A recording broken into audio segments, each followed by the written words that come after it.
Of the grid, Vader Patama, he's coming to the line now. The checkered flag has been taken from Quiles. He's 11th, so that is a disaster for Max Quiles, 11th at best. Cometió un error en la entrada meta, ¿no? Y se cayó. Mantap! Benar-benar bikin heboh Moto3.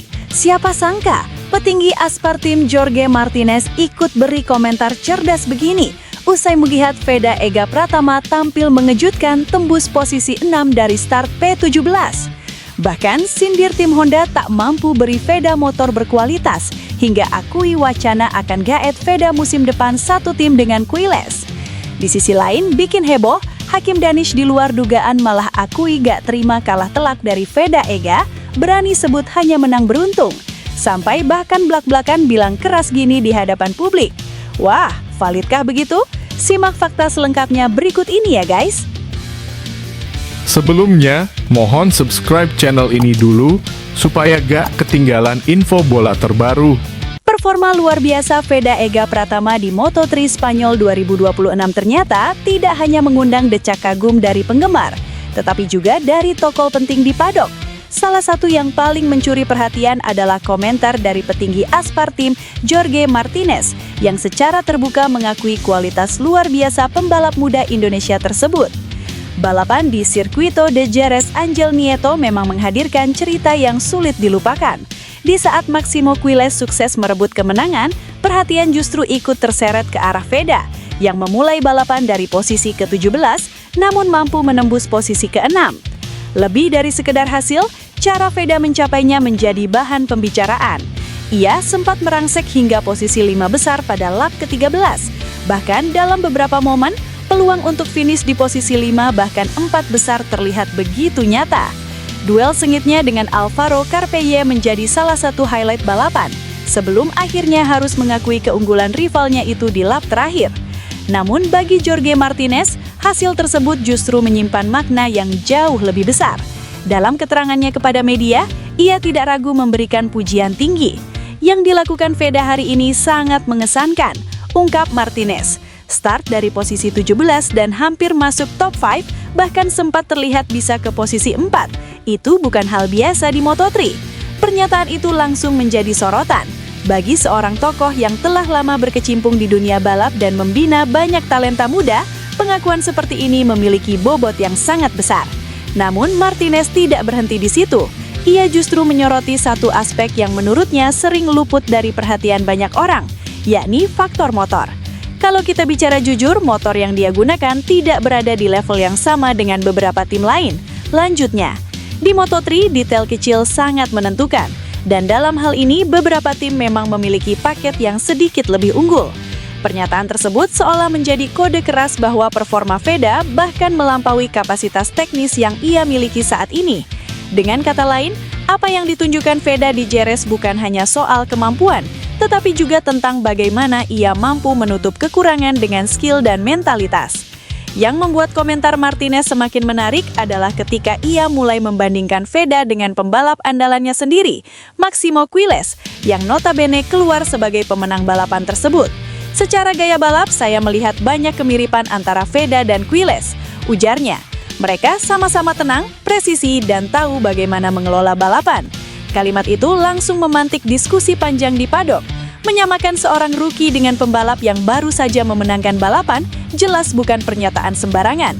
Bahkan Martinez melangkah lebih jauh dengan membuka kemungkinan besar untuk masa depan. Jika dia mendapatkan motor dengan paket terbaik, saya yakin hasilnya tidak akan jauh berbeda, bahkan bisa sama, katanya tanpa ragu. Sebuah pengakuan yang terdengar sederhana tetapi implikasinya sangat besar.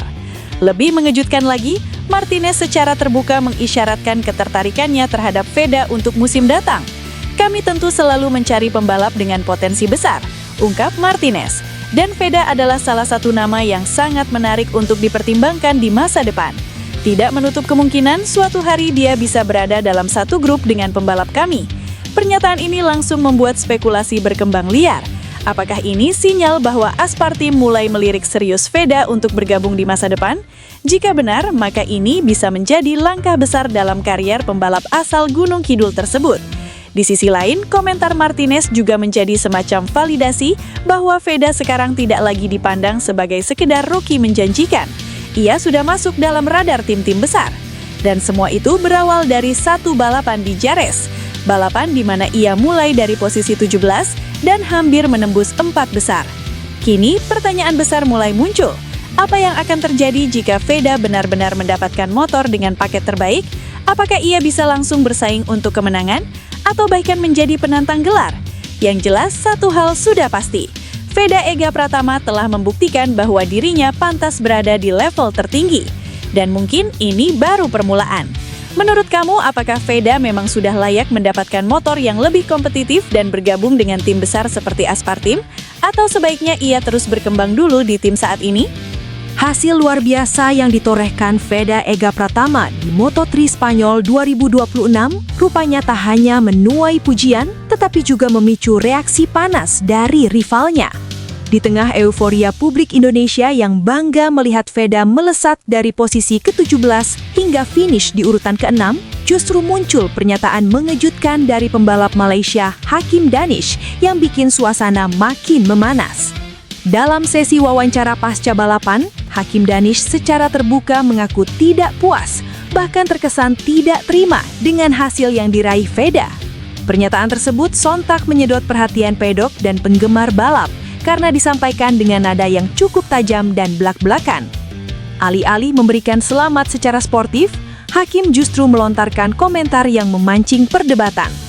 "Saya rasa hasil itu bukan sepenuhnya karena performa," ujar Hakim dalam sesi media. "Kalau melihat jalannya balapan, banyak faktor yang mempengaruhi. Saya tidak bilang dia tidak bagus, tapi menurut saya ada unsur keberuntungan di situ." Pernyataan tersebut langsung memicu reaksi beragam. Banyak yang menilai komentar itu terlalu keras, apalagi jika melihat bagaimana Veda harus berjuang dari barisan belakang dan melewati banyak pembalap dengan duel yang tidak mudah. Namun Hakim tampaknya tidak berhenti sampai di situ. Ia bahkan secara tegas menyebut bahwa dirinya merasa memiliki potensi yang sama, bahkan lebih jika kondisi balapan berjalan berbeda. "Saya tahu kemampuan saya. Kalau semuanya berjalan normal tanpa insiden atau gangguan, saya yakin hasilnya bisa berbeda. Jadi saya tidak melihat ini sebagai kekalahan mutlak." Ucapan itu jelas menyiratkan bahwa Hakim belum sepenuhnya mengakui keunggulan Veda di lintasan Jerez. Bahkan dalam lanjutan pernyataannya, ia kembali menegaskan bahwa hasil balapan tidak selalu mencerminkan kualitas sebenarnya. Balapan itu kompleks, bukan cuma soal siapa yang cepat, tapi juga situasi di trek. Hari ini mungkin dia di depan, tapi itu tidak berarti semuanya selesai. Reaksi keras ini tentu menjadi kontras dengan pandangan banyak pihak lain yang justru memuji penampilan Veda sebagai salah satu yang paling impresif di balapan tersebut. Pasalnya, Veda tidak hanya sekedar naik posisi, ia melakukannya dengan cara yang bersih, terukur, dan penuh perhitungan. Dari start di posisi ke-17, ia langsung menunjukkan agresivitas sejak lap awal, naik ke posisi 14, lalu terus merangkak hingga masuk 5 besar sebelum akhirnya finish ke-6. Banyak analis menyebut itu bukan keberuntungan, melainkan kombinasi antara skill, strategi, dan mentalitas balap yang matang. Namun dari sudut pandang rival seperti Hakim, narasi tersebut tampaknya belum sepenuhnya diterima. Menariknya, pernyataan Hakim justru membuka diskusi yang lebih luas di kalangan penggemar Moto3. Apakah benar hasil Veda lebih dipengaruhi faktor situasi? Atau justru ini adalah bukti nyata bahwa Veda sudah naik level dan mulai menjadi ancaman serius? Di media sosial, perdebatan pun tak terhindarkan. Sebagian fans membela Veda dengan menegaskan bahwa apa yang ia lakukan di Jerez adalah hasil kerja keras dan kemampuan murni. Mereka menyoroti bagaimana Veda mampu menjaga konsistensi, memilih racing line yang tepat, dan melakukan overtake tanpa kesalahan berarti. Di sisi lain, ada juga yang mencoba memahami sudut pandang Hakim, bahwa dalam balapan memang ada banyak variabel yang bisa mempengaruhi hasil akhir. Namun satu hal yang pasti, rivalitas antara Veda Ega Pratama dan Hakim Danish kini semakin panas. Bukan sekedar soal posisi di lintasan, tetapi juga perang mental yang mulai terasa di luar trek. Situasi ini justru bisa menjadi bumbu menarik untuk seri-seri berikutnya. Dengan tensi yang mulai meningkat, setiap pertemuan antara keduanya akan semakin dinantikan. Apalagi jika melihat performa Veda yang terus menanjak, bukan tidak mungkin ia akan kembali berada di depan. Dan itu berarti tekanan untuk para rival, termasuk Hakim, akan semakin besar. Kini pertanyaannya, apakah komentar keras Hakim Danish ini akan menjadi motivasi tambahan bagi Feda untuk tampil lebih menggila di seri berikutnya? Atau justru sebaliknya, akan memicu persaingan yang lebih sengit dan emosional di lintasan? Menurut kamu, apakah pernyataan Hakim Danish ini wajar sebagai bentuk ambisi seorang pembalap? Atau justru terlalu meremehkan kerja keras Feda Ega Pratama? Namun, harus digarisbawahi, dua berita tersebut merupakan karangan, namun juga harapan admin, melihat potensi besar Feda yang sangat bisa bikin harum nama Indonesia di kancah balap internasional.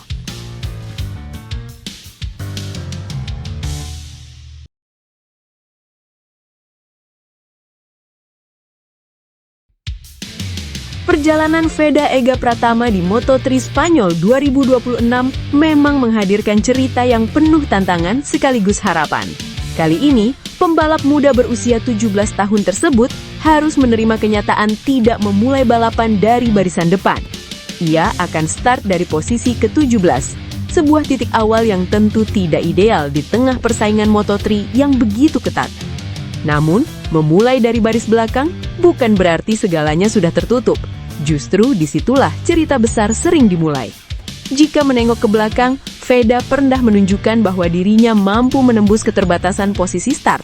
Pada ajang Red Bull Rookies Cup 2025 di sirkuit Jerez, ia sempat memulai balapan dari posisi ke-15. Situasi yang hampir serupa, bahkan sama sulitnya. Tetapi yang terjadi setelah itu benar-benar di luar dugaan. Dengan determinasi tinggi dan performa luar biasa, Feda mampu menembus barisan depan dan finish di posisi ketiga. Podium pun berhasil ia amankan. Sebuah bukti bahwa posisi start bukanlah segalanya. Hasil gemilang tersebut kini menjadi bekal mental yang sangat berharga. Bukan sekedar catatan masa lalu, tetapi juga sumber motivasi untuk kembali menciptakan kejutan di lintasan yang sama. Jerez bukan trek asing baginya. Justru menjadi saksi salah satu performa terbaik dalam karir awalnya. Dan kini, ia kembali ke tempat itu, dengan misi yang sama, membuktikan diri. Di sisi lain, ada beban yang tak bisa diabaikan. Feda saat ini bisa dibilang menjadi tumpuan utama Honda Tim Asia di Moto3 2026. Performanya yang konsisten membuatnya tampil menonjol dibandingkan rekan setimnya, Zen Mitani. Sejauh musim berjalan, Mitani masih kesulitan menemukan performa terbaiknya. Ia hanya mampu finish di posisi ke-22 pada seri Thailand, kemudian naik sedikit ke posisi 16 di Brazil. Sayangnya, di Amerika Serikat, ia bahkan gagal menyelesaikan balapan. Situasi itu berlanjut hingga sesi kualifikasi di Spanyol, di mana Mitani hanya menempati posisi ke-23. Melihat kondisi tersebut, secara tidak langsung Feda memikul jawab-jawab lebih besar. Ia bukan hanya membawa nama pribadi atau negara, tetapi juga menjadi harapan tim untuk tetap bersaing di papan atas. Tekanan jelas ada. Namun justru disitulah karakter seorang pembalap diuji. Feda tidak hanya berjuang untuk mengharumkan nama Indonesia di kancah internasional, tetapi juga ingin membuktikan bahwa dirinya layak menjadi ujung tombak tim. Dengan segala keterbatasan posisi start, ia tetap memiliki peluang untuk menciptakan hasil besar, minimal menembus 5 besar, atau bahkan kembali naik podium seperti yang pernah ia lakukan sebelumnya. Apalagi, Moto3 dikenal sebagai kelas yang penuh kejutan. Selisih waktu yang tipis, slipstream di trek lurus, hingga peluang overtake di setiap tikungan membuat segalanya bisa berubah dalam hitungan lap. Artinya, peluang itu masih terbuka. Kini semua mata akan tertuju pada bagaimana Feda menjalani start dan lap-lap awal. Apakah ia mampu menembus kerumunan di barisan tengah? Apakah ia bisa menjaga ritme dan memanfaatkan setiap celah yang ada? Satu hal yang pasti, balapan ini bukan soal posisi start. Ini tentang mental, strategi, dan keberanian mengambil keputusan di momen krusial. Dan jika berkaca pada apa yang pernah ia lakukan sebelumnya di Jerez, bukan tidak mungkin kita akan kembali menyaksikan sesuatu yang spesial. Menurut kamu, apakah Feda mampu mengulang keajaiban seperti di Red Bull Rookies Cup dan menembus podium dari posisi ke-17? Atau justru tantangan kali ini akan terasa jauh lebih berat?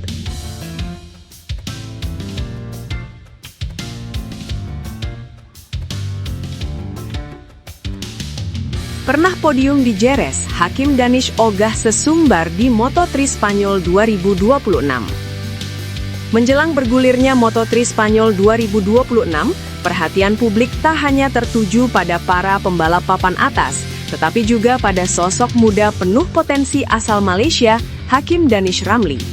Meski memiliki rekam jejak yang cukup mengesankan di Circuito de Jerez, pembalap berusia 18 tahun ini justru memilih bersikap rendah hati dan tidak ingin terlalu banyak bicara soal target. Moto3 Spanyol sendiri menjadi seri keempat dalam kalender Moto3 2026, setelah sebelumnya digelar di Thailand, Brazil, dan Amerika Serikat. Lebih dari sekedar balapan biasa, seri ini juga menjadi penanda dimulainya rangkaian balapan di benua Eropa, fase krusial yang kerap menentukan arah persaingan sepanjang musim. Bagi Hakim Danish, Jerez bukanlah lintasan asing. Sebaliknya, sirkuit ini bisa dibilang cukup bersahabat baginya. Dalam ajang Red Bull MotoGP Rookies Cup, ia pernah mencatatkan hasil yang terbilang impresif di sini. Bahkan dalam 4 kali kesempatan balapan di Jerez pada musim 2024 dan 2025, Hakim berhasil 3 kali naik podium di posisi kedua, serta 1 kali finish di posisi ke-9. Catatan ini tentu menjadi bekal berharga, sekaligus menunjukkan bahwa ia memiliki pemahaman yang cukup baik terhadap karakter lintasan. Pengalaman tersebut membuatnya tidak datang sebagai pembalap tanpa arah. Ia tahu apa yang harus dilakukan. Ia tahu bagaimana membaca lintasan, dan yang terpenting, ia tahu bahwa Jerez bisa menjadi tempat untuk menunjukkan kemampuannya.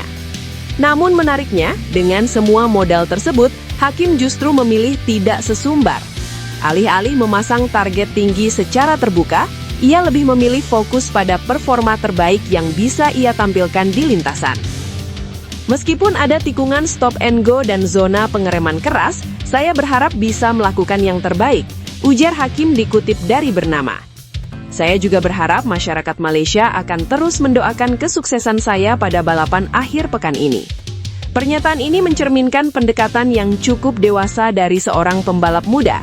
Ia memahami bahwa Moto3 adalah kelas yang sangat kompetitif, di mana pengalaman saja tidak selalu jaminan. Faktor lain seperti kondisi lintasan, setup motor, hingga strategi balap bisa menjadi penentu.